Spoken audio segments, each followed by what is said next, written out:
Pursuant to Section 84 of 1412 of the Nebraska statute, the public is hereby informed that a current copy of the Nebraska Open Meetings Act is located in the board meeting room on the north wall. The purpose of this meeting is to receive recommendations relating to the district's facility plan and to submit to the qualified electors of the district a resolution relating to the issuance of bonds by the district. Roll call, please.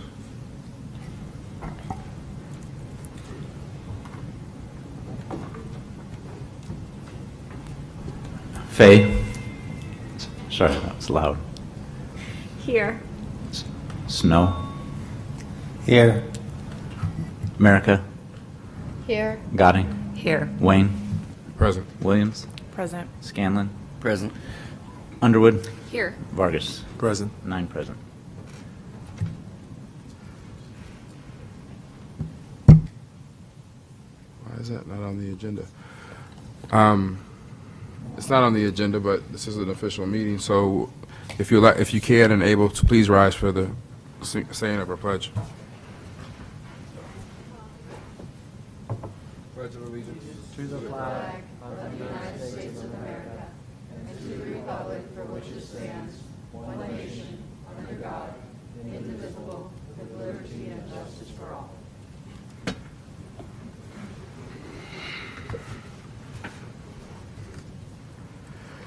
First, we'll start off with public comment. First, we have Mr. Chris Prue.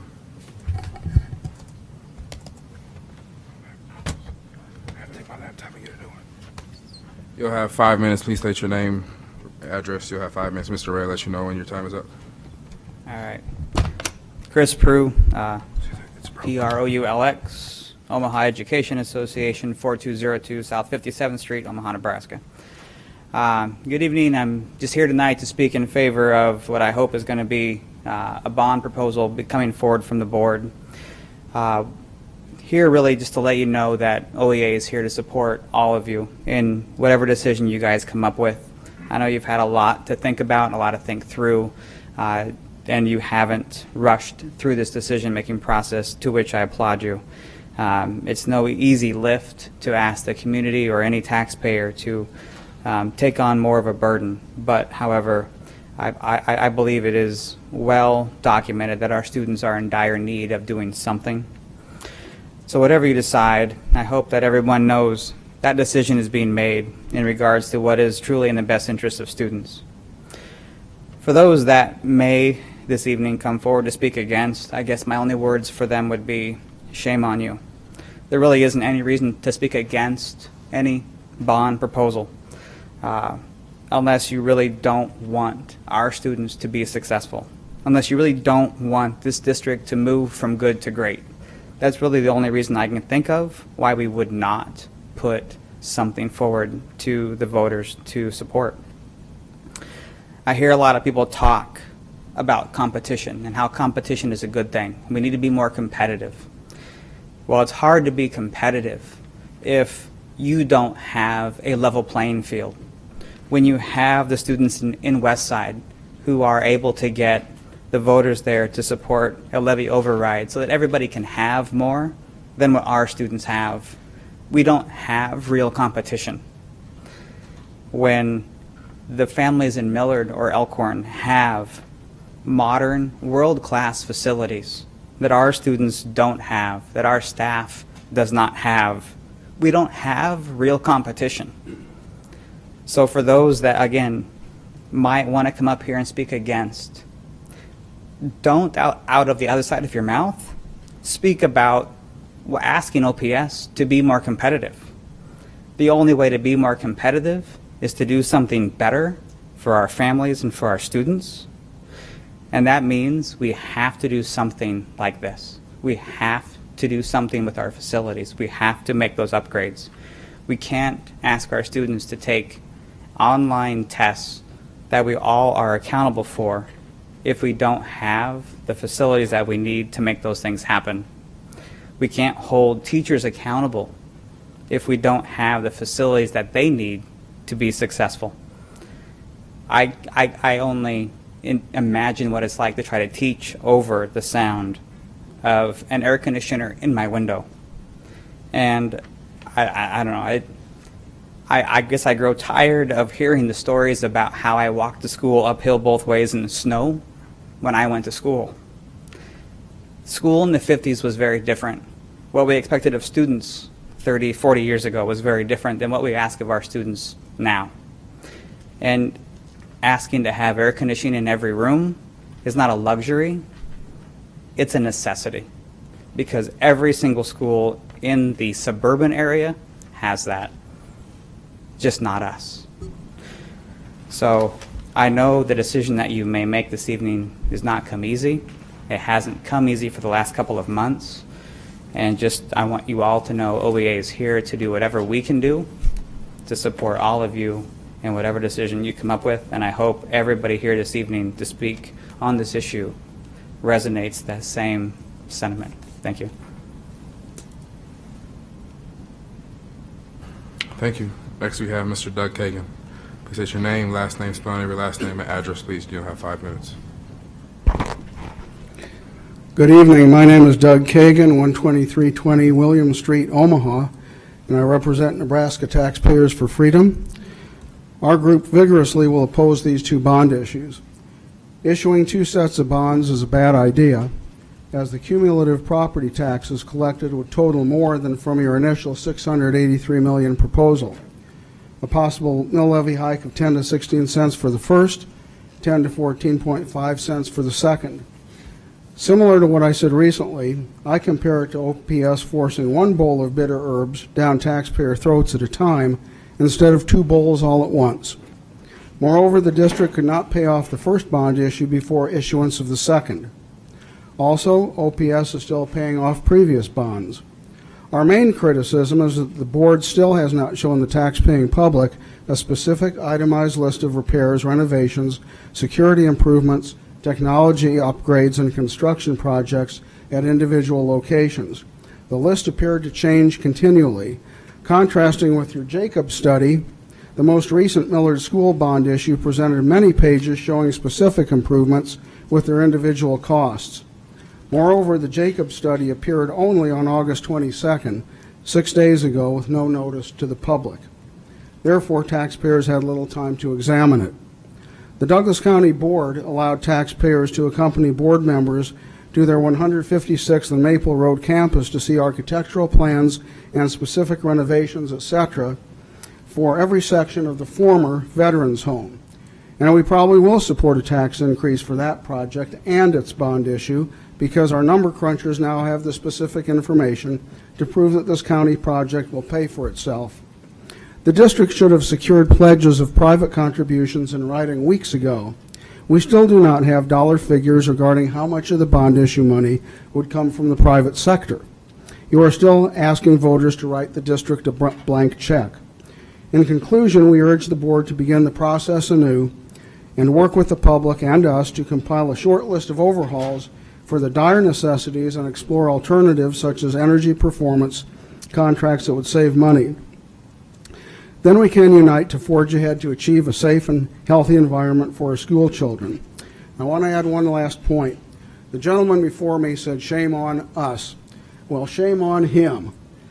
When I go to a fast food place and the student who is making change at the cash register, and I asked him where he went to school, he went to Burke High School. He could not make change for a $10 bill.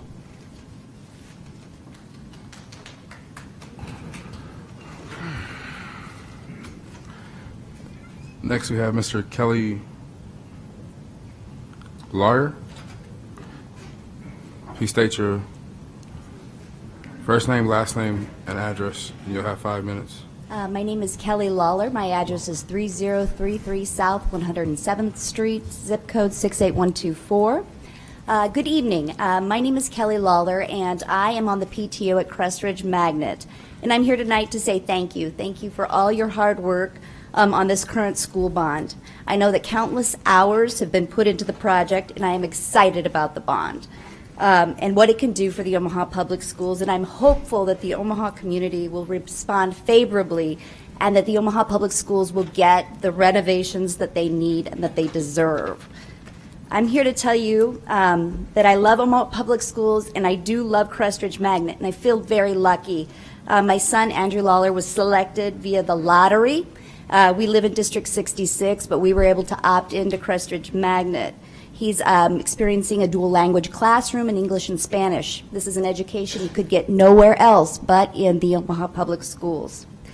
Furthermore, Andrew has wonderful teachers, and he has leadership in his building. Miss Margie Schmidt is outstanding. She's doing a terrific job.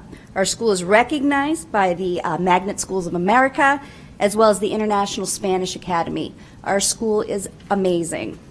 My only concern is the building itself. As noted in the current draft of the facilities plan, the renovation is going to happen if this bond does pass. However, and I'm thrilled that we're going to be getting a renovation, however, I feel that the total condition of the building was overlooked. Primarily in the description, we do have 8 portables in our building, and the renovation indicates that after the renovation, the portables would remain. We have our 3rd and 4th grade students out in the portable. This is about 120 students. Portables are also used for our music class and our gifted program. And we as Crestridge parents, I've got some supporters here in the audience, we see this portable problem as our primary problem in our building, and it's not being addressed. We had a PTO meeting on Monday night. Matt was there, and we truly appreciate you coming out. There were many comments from parents and teachers alike stating that the portables are mice infested, they're wasp infested, they're 15 years old. It's described as a temporary situation, but it's indeed not at Crestridge, and this concerns us. One mom by the name of Cara Ortega, she sent me an email this morning just to further describe the condition of the portable. She writes, "It's disappointing for the kids and the teachers that these portables are in the condition they're in and allowed to remain. One of my kids accidentally stepped in raw sewage leaking out last year and was traumatized by that, and that they couldn't use the overflowing toilets, bathrooms half or more than half of the time during the years in the portable. Let's also point out the constant frozen pipes in the winter that again stop the flow of water into the portables. It's like a race at Crestridge to finish the 5th grade and just get out of the portables and back into the building where they have actual lockers and space to spread out." And this comes from Desiree Scott, a 1st grade teacher. She says, "Everyone would like to have a new school, but we are the oldest school in our zone with the most portables." And I add that they are too small and not the best learning environments for our students. The teachers in our portables earn their angel wings every day and make these classrooms the best they can. Additionally, we feel that the security of the students is at stake out in these portables. In light of recent tragedy, we know students are safest in the building. Portables should be a short-term solution, not a long-term solution. They are temporary buildings, after all. So in reviewing the plan, it seems our school portable problem is not being dealt with. But yet, other portable problems are. For example, at Bell Ryan, proposing a building with 1 minute. that currently has 6 portables is going to get room for 600 students. Boyd, with 9 portables, will get 12 new classrooms. Gilbert, with 10 portables, will get 12 classrooms. Hartman, with 2 portables, will get 4 new classrooms. Yes, our facility index was 51. However, it seems like our facility wasn't looked at in its entirety. For the safety and the well-being of our children, give us additional 8 classrooms, please. Thank you for listening. Thank you for your hard work. Let's keep a thriving school thriving. Crestridge is awesome. Let's make our facility that way. Thank you.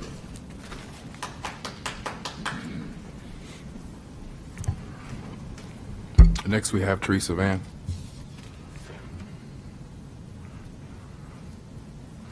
You state your name and last name and address. Teresa Van, VANN, 14457 Patrick Avenue, Omaha. I'm just here to say thanks to you guys also for all the stuff you're doing. Absolutely 100% am behind this plan, and as is most everybody at Northwest that I talk to. My only thing would be I'd like to ask you that when this bond does pass, and I believe that it will, that you hit the ground running and have a sense of urgency, because I feel like those kids that are currently in these buildings should benefit from some of this. And I would just ask that we have a sense of expediency and kind of get moving. And I don't claim to know how long this stuff should take. I looked at the timeline and thought it would be nice if we could do that a little faster. But I don't know how that works, so I'm not going to claim to be an authority. Along with the gentleman from the OEA, I find it a little bit sad that we have people here that are opposed to this. OPS has not asked for much lately, and I would suggest that if you need a list of what needs to be repaired, maybe you take a tour of the buildings, because some of it's pretty obvious, and so maybe you should get out there and look around. The other thing I would like to say to that is maybe you should have your number crunchers take a look at what your property is going to be worth if OPS does not pass this bond. Because when nobody wants to go to OPS schools, I hope you have a till death do us part attitude about your home, because you're not going to get anything for it. And finally, the comment I've heard repeatedly, I've been here a lot, and so have some other people, and I just wish that you wouldn't judge all of our kids based on one experience with one student at a fast food restaurant. And I hope people were kinder to your children when they were in school than you are to ours. Thanks.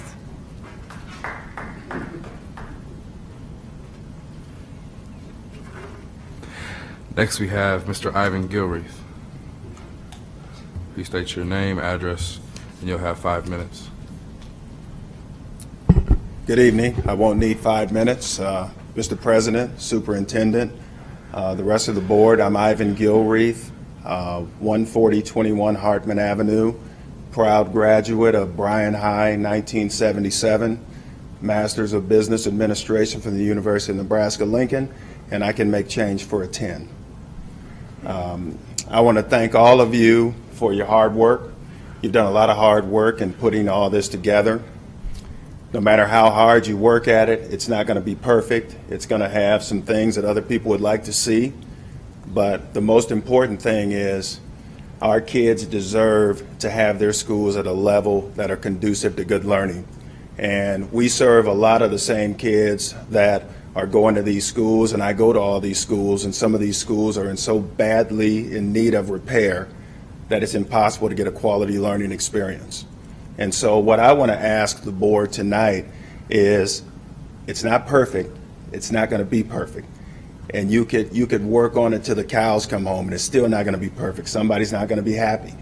But pass this bond issue tonight unanimously so our kids don't miss another day of having an opportunity to learn like all the other kids in this city. Because there's only one reason you should do this. It's because our kids deserve it, they deserve it now, and they really can't stand to wait another minute. So I think all of you should unanimously vote for this thing to get on the ballot, and let the voters decide. Let the voters decide in November. But our kids deserve it, and they deserve it now. Thank you.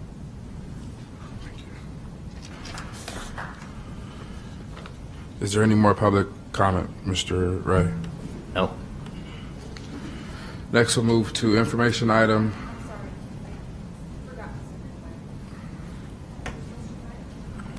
I don't know. Yeah, there's time. No, you're fine.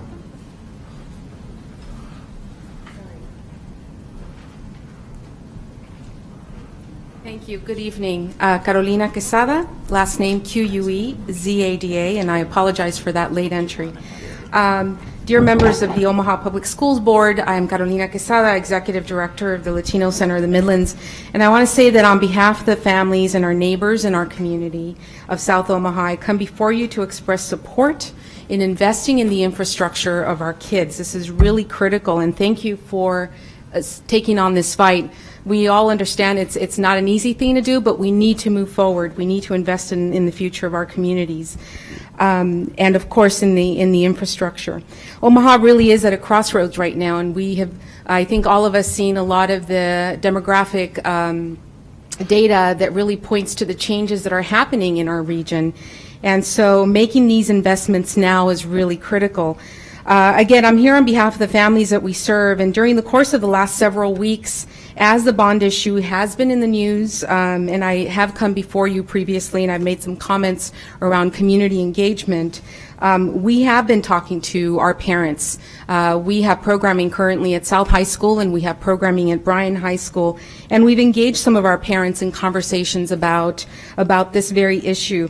And I will tell you what really resonates every time we talk to them is that, number one, families understand that investment in South Omaha schools is critical and it's urgent. And I think, obviously, you have enough data before you to know that. And the other thing, too, is education continues to be at the forefront of where our families really are. And what our families are primarily concerned about is ensuring that their kids have the right resources and that they have access in order to continue in their education. I also just want to mention at this point as well that while we are supportive of moving forward with this, I also want to urge you not to lose momentum. Currently, as you see the proposal before you, we're looking at two different phases.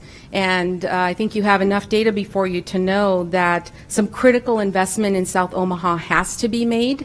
I understand that you've identified, and through this process, the need for new elementary schools and definitely the need for at least one new high school.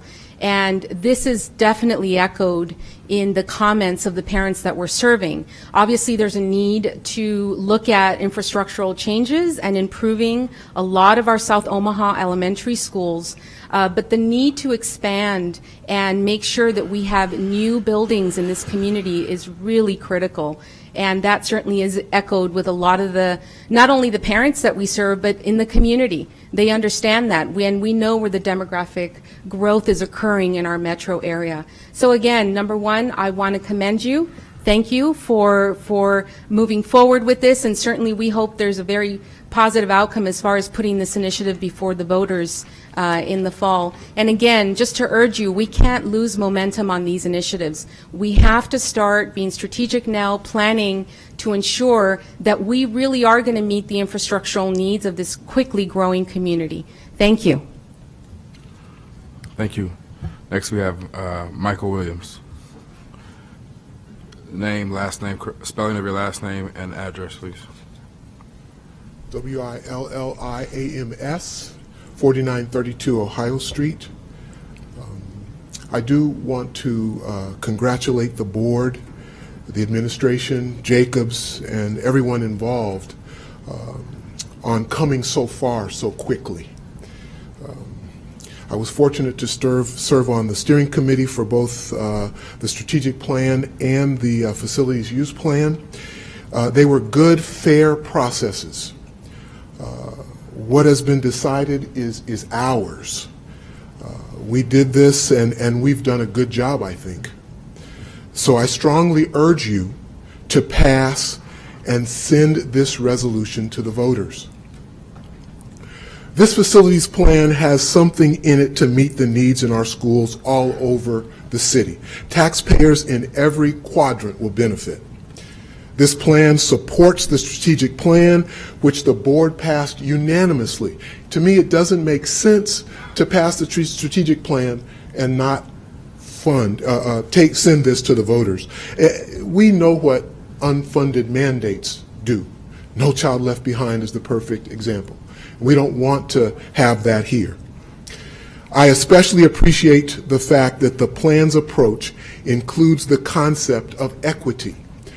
In my thinking, unfortunately, it's kind of sad that, as I understand it, this city, I'm not from here, but this city did not integrate until 1976. It's a majority-minority district, and so in my thinking, we need to make sure that every student has the same opportunity to learn. It provides, this plan, safety upgrades. Unfortunately, we need that in the world we live in. Technology upgrades. And so, again, I just suggest and encourage you to pass the resolution tonight. The basic fundamental promise of public education is under attack all over our country, and I see your vote tonight as an important step assuring public education thrives here in Omaha. Thank you. Thank you. Any more comments? Moving on to information item, recommendation relating to the district facilities plan.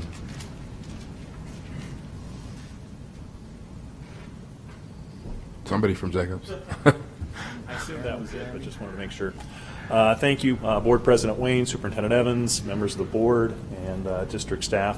Thank you for having us back here tonight one more time to talk about the facilities capital plan and the education or Board of Education update. The agenda for the evening is really fairly short. First, we'll talk through the current recommended plan, which is essentially what we've talked about the last couple of times. This will be the third time we've given the consistent set of numbers for the two-phase program, or the two-phase bond program that we've been discussing. And we'll also talk through sort of a detailed recommended plan that you all have in front of you, and kind of talk through the contents of that and what's included in that, which gives a greater level of detail. And then obviously here to address any questions that might have come up since the last time we were here. So the current recommended plan still has the phase one with 3 priorities.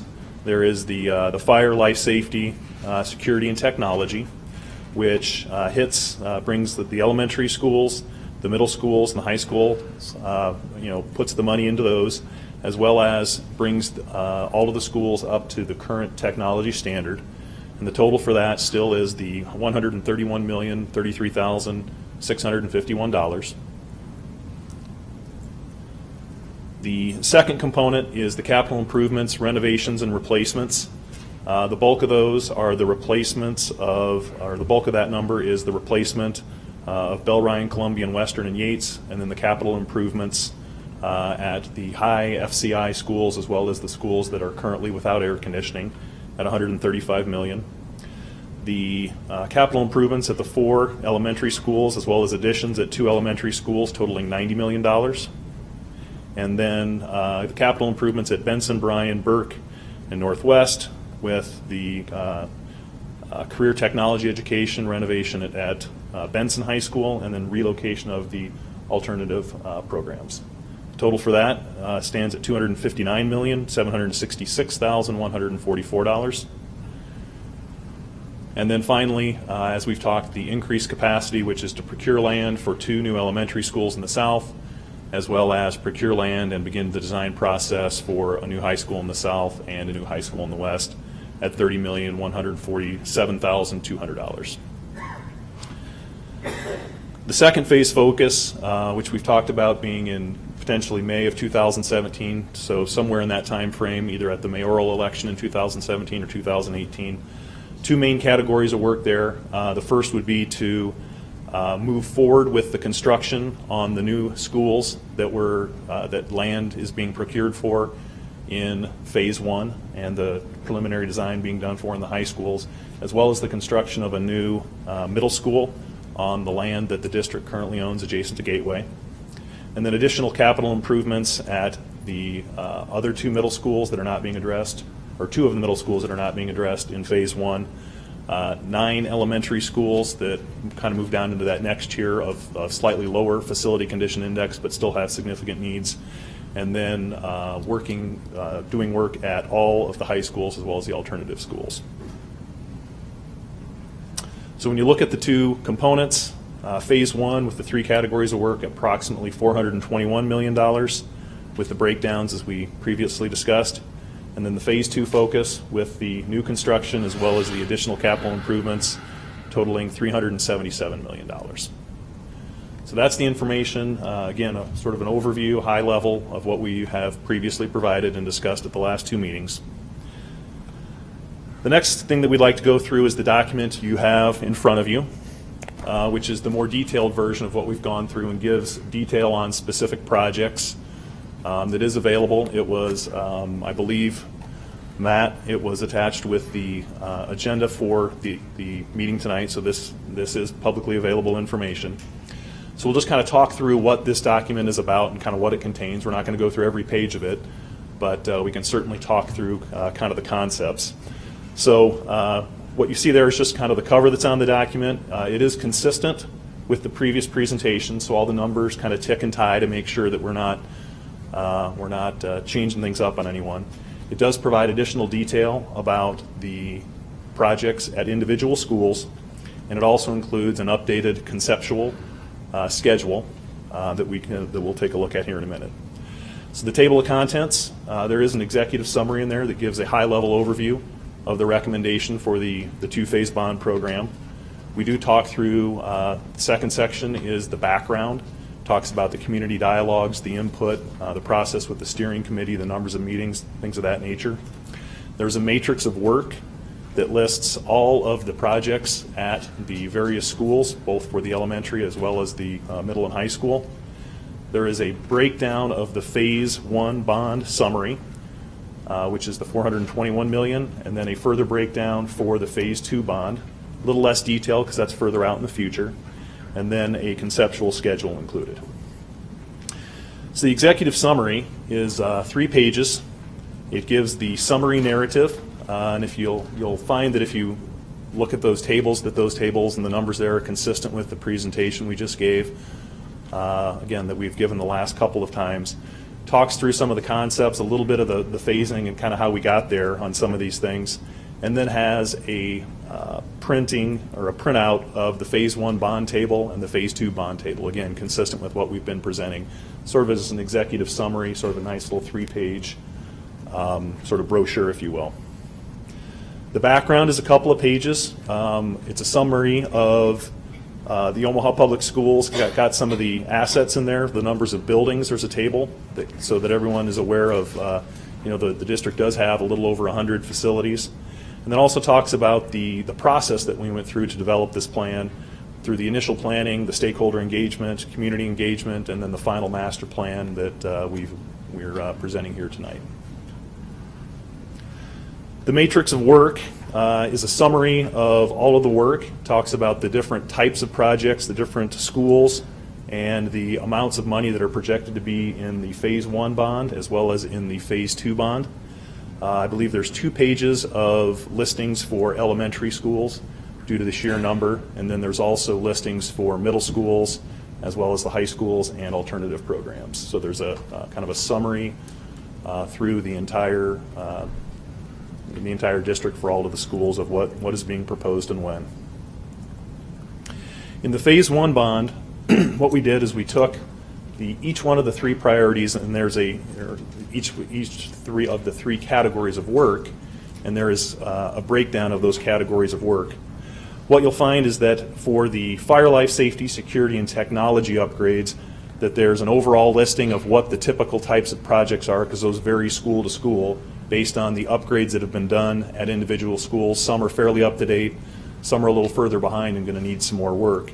And so the first piece there is kind of that listing, and then over to the right is just some of the screenshots, again, that are in the document that talk about the specific schools and the specific dollar amounts that have been allocated to those projects. And then the, excuse me, on the bottom there's a description on the left. There's a page describing the open plan schools and what would be done at those schools. And then there is what we call project descriptions or cut sheets, and you'll see some of these later. So there's 2 per page that have information about the school, some of the facility condition index, the address, just some kind of basic information down the left side. And then there's a description on the right sort of why it's important, some of the things that are going to be done, and then a bullet point listing of some of the high level specific things that will be going on at the individual school. So there's 2 pages of those representing the 4 open plan schools. So that's kind of what we have in terms of the kind of the detailed view for the fire, life safety, security, and technology upgrades. The second piece is the capital improvements, renovations and replacements. Again, there's a sort of an introduction describing what those projects typically would include. And then as we look into each one of the categories of schools, the elementary level, the middle school level, and the high school level, we have a summary table with the projects that are included in Phase 1, the dollar allocations across various categories, and then for each one of those schools, you'll again see the half-page project descriptions that list out the basic information about the school, lists out a narrative of the projects, and then a bullet-pointed list of the types of projects that will occur within that renovation as well as a dollar total for those schools. So we have that for the middle schools, the elementary schools, the middle schools, and the high schools. The same format with the summary table and the project descriptions in behind it. And then we do have one page sort of talking about the relocation of the alternative programs. The third component then is a little bit simpler. It's not as detailed, obviously, because there's not as many sort of line items or descriptions that go into it. And this really is about the increased capacity in the high growth areas, which is really just procuring land for the 2 elementary schools in the south, and then procuring the land as well as doing the design for the high schools, one in the west and one in the south. So that's kind of the summary of Phase 1. I believe there's about 20 pages sort of describing what would be in that Phase 1 bond, maybe a few more than that.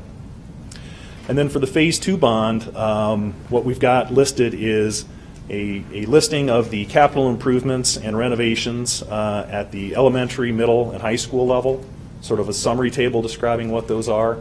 And then we do have by category, elementary, middle, and high, the projected costs for those. We didn't go in and do the project descriptions on those.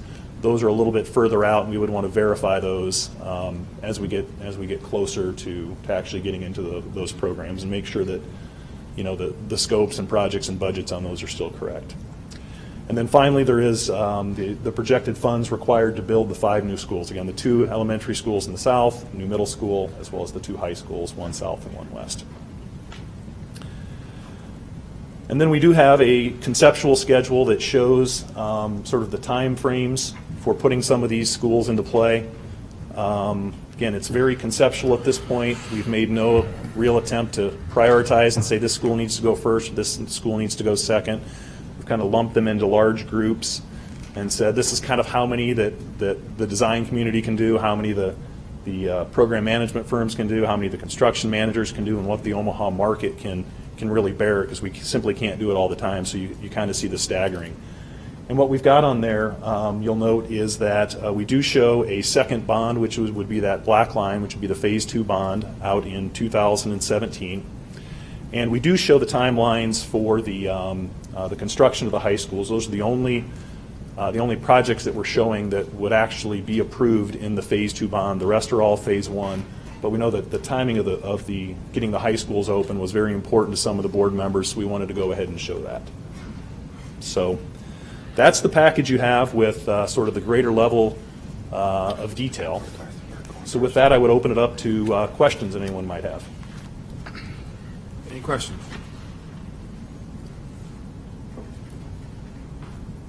Mr. Scanlon, sorry, Ms. Williams, followed by Mr. Scanlon.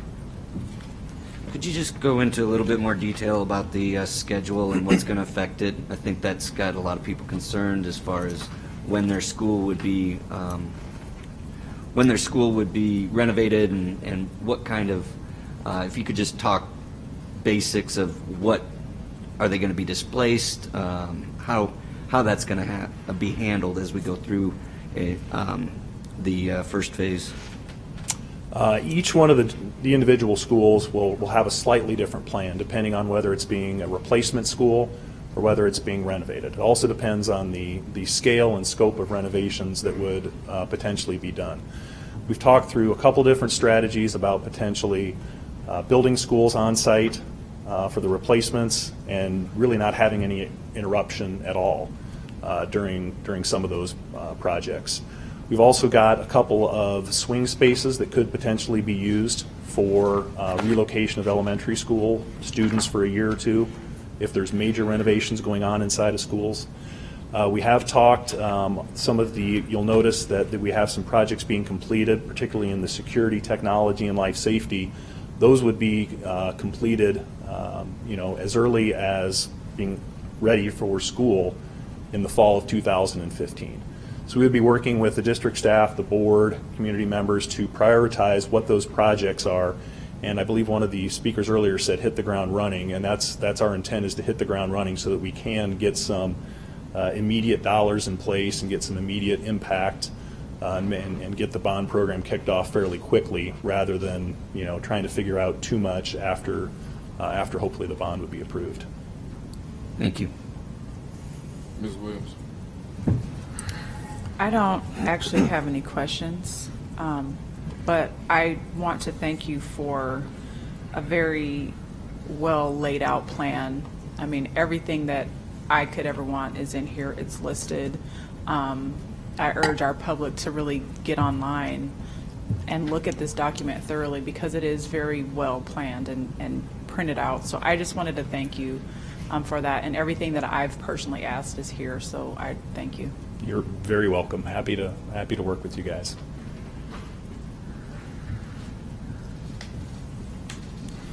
All right. Thank you. Moving on to E2A. I'll entertain any motion at this time prior to discussion because we'll discuss in between a motion and a second motion. Any action, if there is any.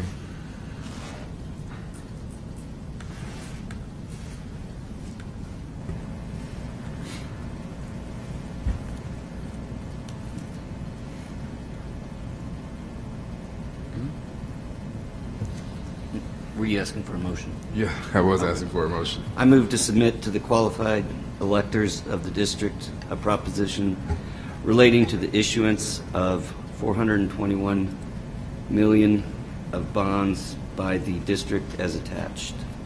There's a motion on the floor to submit to the qualifiers, to qualify electors of the district a proposition relating to the issuance of $421 million of bonds by the district as attached. Is there a second? Second. Motion by Mr. Scanlon, second by Ms. Williams. Any discussion? Mr. Scanlon. I'd just like to thank fellow board members for going through this process, and it's been a lengthy one, and we've considered a number of different things and listened to a lot of different parties' inputs, and I just think that this is a good step forward, and I appreciate everybody's hard work, and I think that we're moving forward in a responsible way. Ms. Williams. I echo Mr. Scanlon's sentiment, and I just want to thank our public for coming out, and whether they are for us or against us, whether you disagree or agree or whatever it is your input is. I appreciate that you've brought your input forward, and it has been listened to, and we have considered that. But I also appreciate very much the personal conversations, and a lot of people are very interested in pushing our district to be #1. So those of you that are here, I really appreciate your support. It has been a lot of work for us, and we have had a lot of conversations, and some of them weren't as pretty as others. But it's very appreciated to know that the work that we're doing is supported, and you know, people are coming and letting us know how they feel one way or the other. So I just wanted to make that public. Any other comments? Mr. Evans.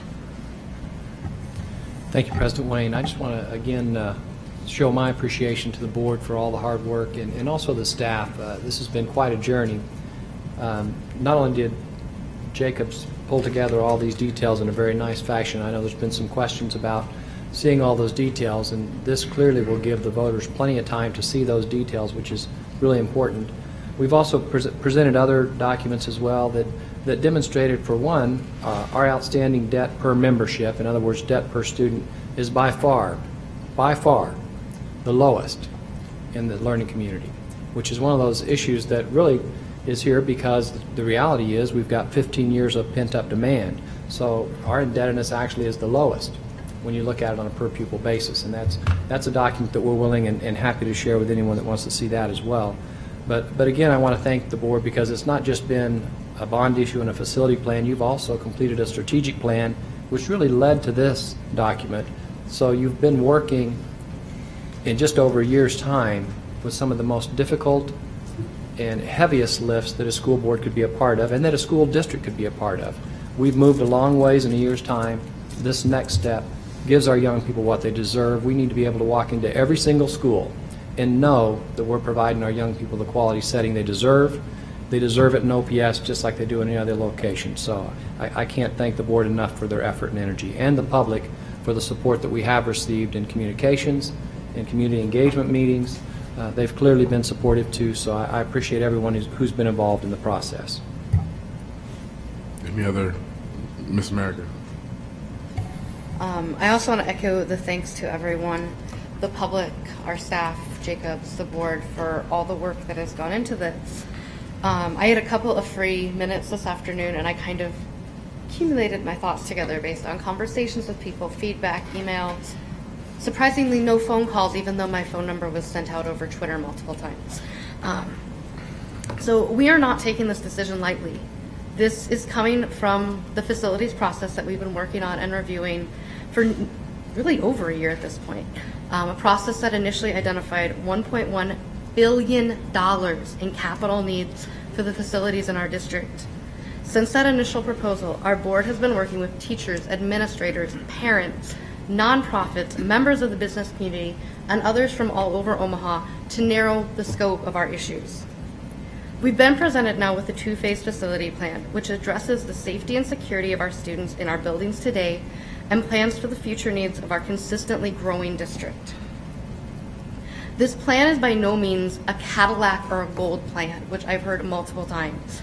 There aren't plans for cushy offices for administration, lavish dining rooms, things of that nature. There are plans to build walls in classrooms that are open plan schools. There are plans to replace doors and hardware, install card access and video intercom systems to increase the security of our students in our schools. There are plans for storm shelters, new fire suppression systems, and new roofs to increase the safety of our schools. There are plans to move from copper wire to fiber and increase the Wi-Fi capability to enable all of our students to access the newest technology they need to be successful in our 21st century society. There are plans to add central air conditioning in our buildings, where teachers are currently competing with window units or have no air conditioning whatsoever in the case of many of our physical education teachers who are teaching and have their offices with no air conditioning. I don't think any of us would work at an employer that didn't have air conditioning. There are plans to procure land and begin planning for the newest schools that are sorely needed in the fastest growing parts of our city. A lot of people have said to me that a new or updated school building doesn't impact student achievement. Directly, yes or no, maybe not. Indirectly, it can be a large factor. If you have pride in your school, you have pride in yourself, and you place a greater value in your education. When I was a student at Ashland Park Robbins, at Ashland Park, it was hard to have pride in our school that had a leaky roof, visible mold, no air conditioning, and many facility issues. When we moved to our new school, we were proud to say we were Ashland Park Robbins Timberwolves. And I'm sure Miller Park would be another example of that I've heard a lot of people talk about, where the school was remodeled after the 1999 bond issue. School pride went up, and student achievement has increased since then too. It's time for us to take a good long look at the future of education in our city. Our children, all 51,000 of them, are the future of our city and state.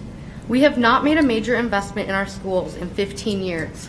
Think about everything that has changed in the last 15 years. The bond issue that we consider tonight, because no, we are not approving a bond tonight. All we are doing is voting to give the citizens of Omaha the opportunity to vote on giving us the authority to issue bonds and complete these projects. It would raise the taxes on a $100,000 home by $60 a year, which is $1.15 per week. Again, $1.15 per week to improve the education and build greater opportunities for the future of education in our city. I think that's a summation of everything that I've heard. I've heard that we are an inner city school district and we just need to accept it. And I'm sorry. Yes, okay, if we accept that, then why don't our kids deserve what every other student in our area has? Any other comments? Mr. Vargas, followed by Mrs. Underwood. Thank you very much. I don't want to belabor any of the points. I think we've talked about the amount of work that's gone into this, the transparency, conversations with community members, conversations with teachers, staff, and many conversations at the board table and with our administrators. I think the issue at hand here is how do we enter into our new phase of innovation and initiatives and improving our school district and improving student achievement without having the facilities that are going to enable our students and our teachers and all of our staff to do that. I think that's the issue at hand here.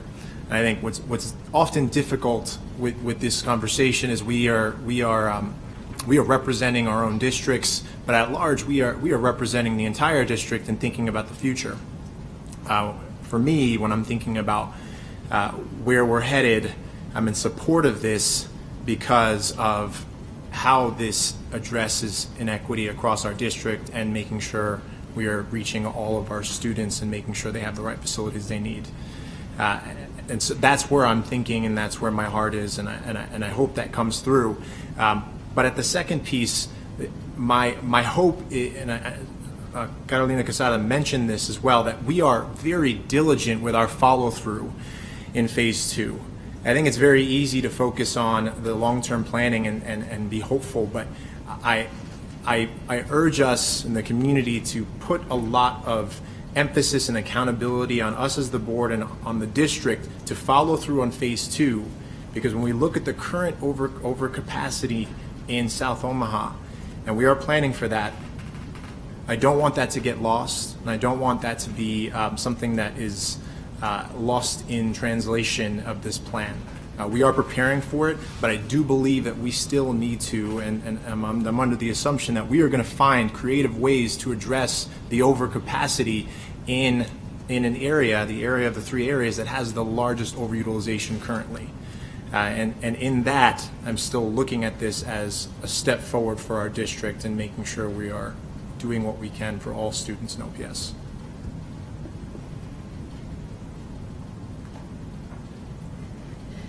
I don't want to draw this out too long either, but I do think that it's worth thanking our community again. We have gone to them multiple times in the short time that we have been together as a board, and they have always come out and shown their support and given their input. So I really appreciate that. I like what one of the gentlemen said earlier about, how can you support the strategic plan and not support a resolution for a bond? Because there's so many things within this bond that directly address some of our strategic plan goals. So I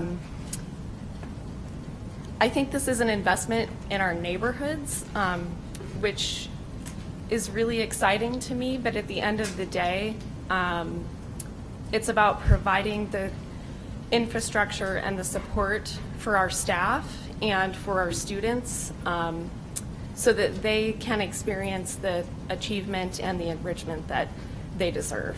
So that's it for me. Mrs. Gotti. I echo many of the comments that have been said tonight. I think that we have certainly worked diligently to come to a place where we can provide the most benefit to the students that we have at the, most palatable way to the taxpayer. And so I appreciate that.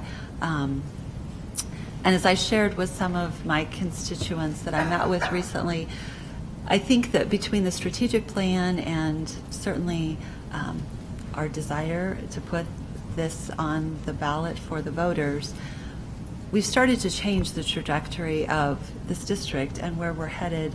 And clearly we have a great desire to become the greatest urban large school district in the country. And I think that the work that we've done in the last year, someone asked me what took you so long, and I said, oh my goodness, we've been diligently working and engaging the community, and the community, as Katie said, has responded. They've responded in surveys and responded by showing up.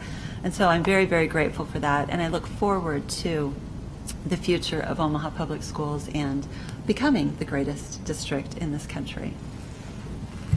Any other comments? Mr. Snow?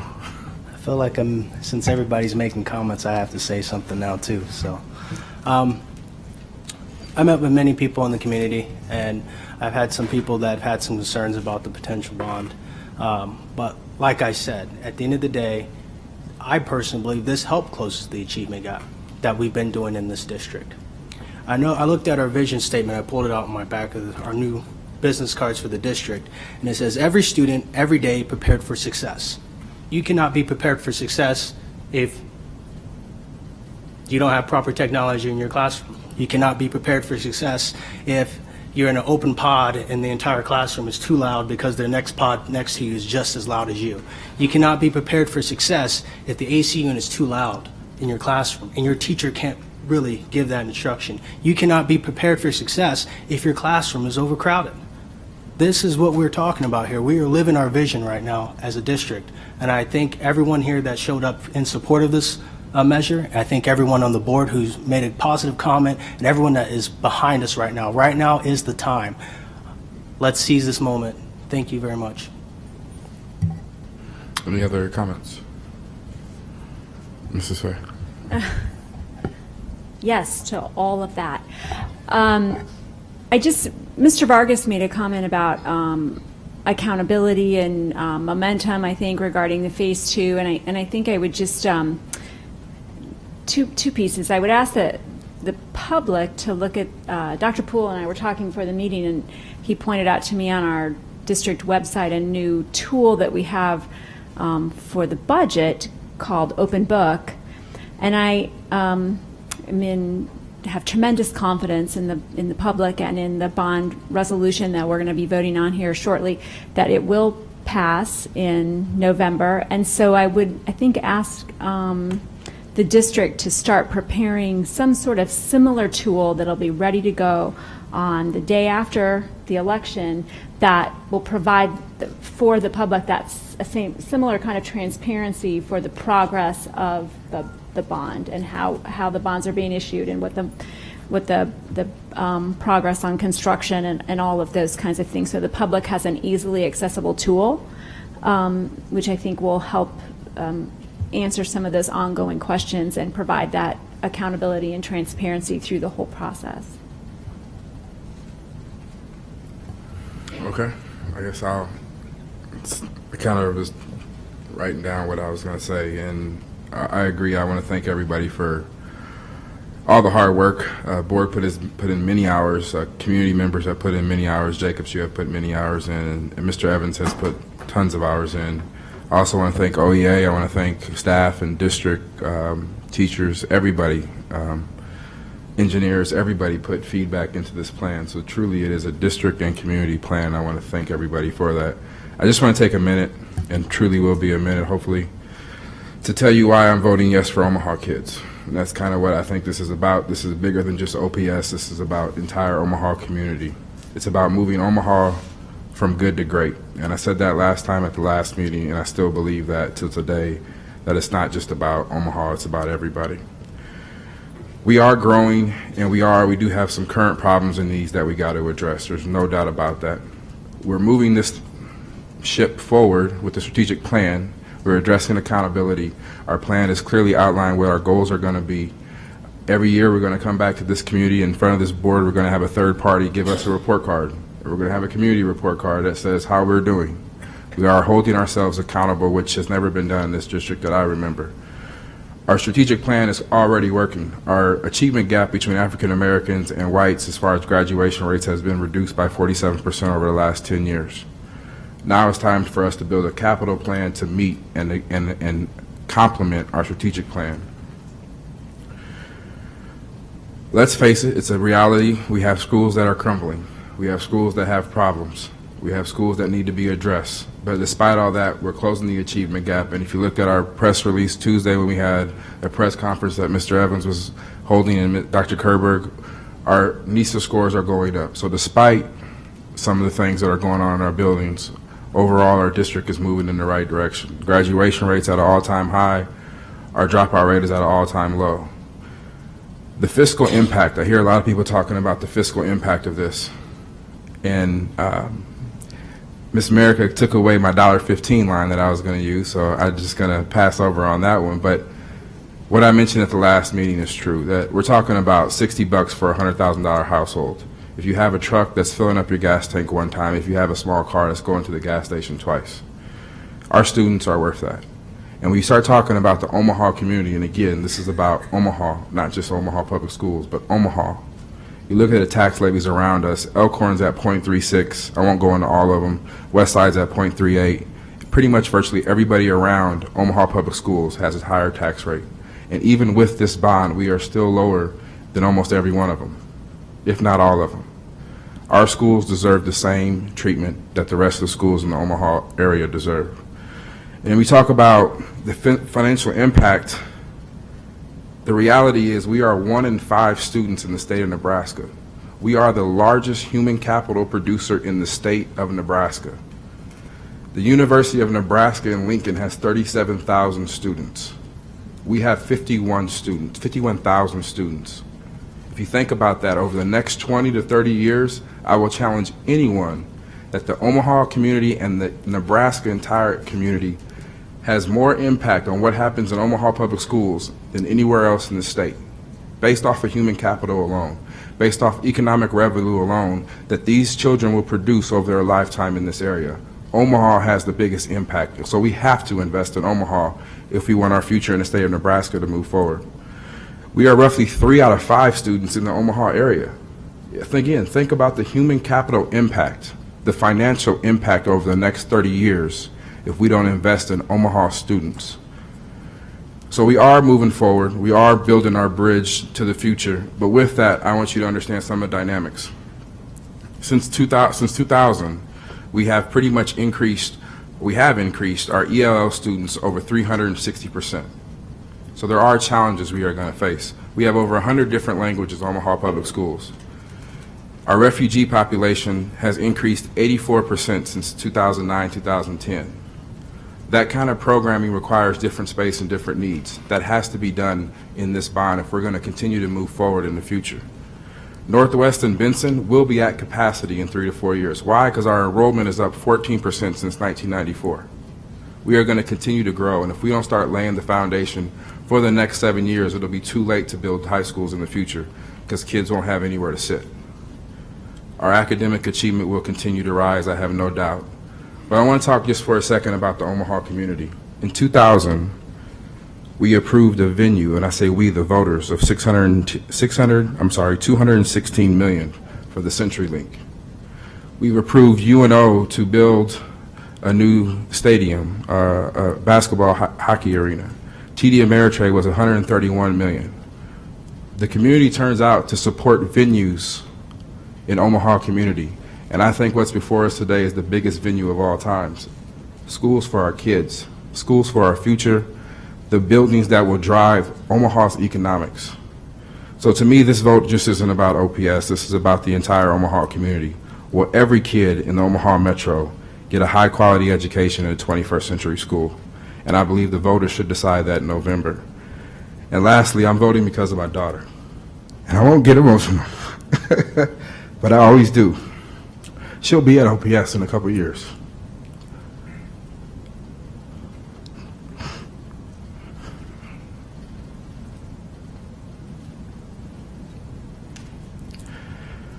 She doesn't need to sit in the same school at Hartman that I sat in, where I couldn't hear my teacher, that I had to go outside to Mrs. Grimes' class for math.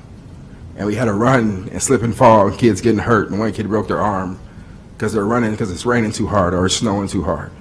She deserves to sit in the classroom. She deserves that her best friends, that their success in school by and large is not determined by the zip code that they're born in. So I'm voting for this bond, and I'm going to support this because this is about Omaha and moving Omaha from good to great by building academic excellence in 21st century schools. So I'm voting yes for Omaha kids.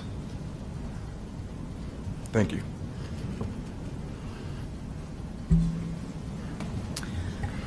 So I don't always have to have the last word, but I just find it interesting that we're talking about education And for the first time, when we're talking about this potential bond issue, the only media that's in the room is Aaron. And if you think about that, why? Because of the shootings that happened today, and they're all covering that. Well, you think about the impact of education and crime, and what does that do? And it's unfortunate that they're not here today to hear the positive comments and us as a board together talking about forging ahead and supporting the Omaha community as a whole, not just a district. But I hope that everyone in this room today can share this message after we vote, that we are a united school district. We are a united Omaha. And again, if our kids are going to succeed, it's a cold, cruel world out there. I mean, we know that. We see it every day on the news. But this is our one opportunity to stand up as a community and make sure that our kids are prepared for their future. And I just think that that should have been noted. So thank you. Thank you. Any more discussion? Seeing none, roll call. Fay. Aye. Dotting. Aye. America. Aye. Scanlon. Aye. Snow. Aye. Underwood. Aye. Vargas. Aye. Wayne. Yes. Williams. Aye. 9-9. Motion carries.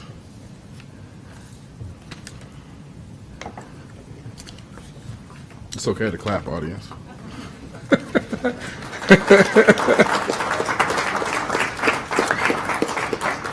I just want to, again, thank everybody. This is a historical moment, not just for Omaha, but for the state of Nebraska. And I appreciate everybody coming out. And I'd be remiss not to mention publicly, I appreciate Ivan Gilreath. He is the founder of the organization that I've been working with for the last couple years, and I just wanted to publicly mention him again. Thank you for everything you've done for me. Meeting's adjourned at 7:11.